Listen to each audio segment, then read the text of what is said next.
So Liam, good to see you. We're on the eve of another season for yourself. I lost count how many seasons you've been here now, but how are you looking forward to it? Yeah, obviously very excited. Another season. Obviously a little bit of a different group for us this year, so probably a few more challenges. But obviously, start of the summer, really excited. And you mentioned a different group this year. You've brought in some players. You've lost a few players as well. The likes of Sonny Baker's come in, but you've lost Abbas. What's the dynamic been this winter? Yeah, I think as a group we're very realistic of the two players we've lost in Mo Abbas and James Vince, two high class performers for us over a number of years. So obviously big shoes to fill for people coming in. So yeah, this year could potentially be a little bit more of a regroup from this group, but as I said, if we can play good cricket at Southampton, make it a bit of a fortress, then who knows where we can end up in September. So the expectations, have they been dampered from last year? Because Hampshire have been so close to winning a championship title. What is it about this year? Can you finally get over the line? I think, as I said, we've got to be realistic. We're probably not as strong as we were. Obviously, with the players that we've lost, we've got youngsters coming in, so that gives opportunities for them. So yeah, as I said, we'd obviously love to win it, but probably more realistic that it's going to be a lot harder this year to do that. But it gives younger players opportunities to come in and test themselves in a good division. And can we talk about James going white ball only? You're obviously very close to him. What was your immediate thoughts when you found out that he was only going white ball only this year? Yeah, fair play to him. He's done enough in the game now to decide sort of the path he wants to take. He's been a phenomenal player in all formats of cricket. So, yeah, no qualms about what he's decided. He's got his family to look after.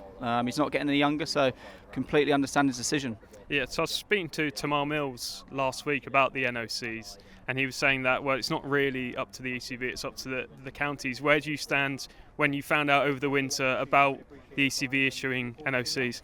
Yeah, I think it's going to cause problems. I think it has caused problems already. And now you're losing some of your best players to our own domestic cricket. So that's a real shame. It's probably something that they're going to have to look into going forward, because the players that have already decided to do it, I think potentially there'll be a few more that do go down that route.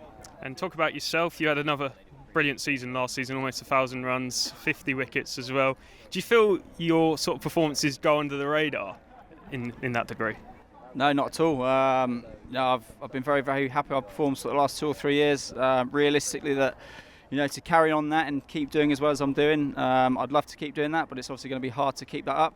But yeah, all I try and do is perform, give my all every single game, and if that provides match-winning performances, then obviously very happy. Because there's been a lot of talk, and there will be a lot of talk about your place and higher up with England. I remember chatting to you last year, and you said you're very content with that, and it seems like you're in quite a good place with your cricket, where you're just going to perform, and what will be. You won't worry too much about higher honours now. I've not worried about that for a number of years, so yeah, it's not something I'm going to worry about now. Perfect. And just finally, yeah, looking ahead, you've got another season in the 100 as well. What's it like?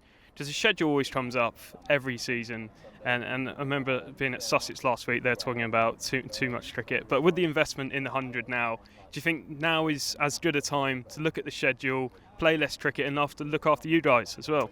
Yeah, I guess so, yes, but it's not something that I really get involved in. We're here to play the game, so that's for people above us to make those decisions. The schedule's been spoken about for a number of years now in all of our meetings, and nothing has been done about it, so it gets a little bit boring speaking about it. So yeah, that's for the powers above to decide what we do.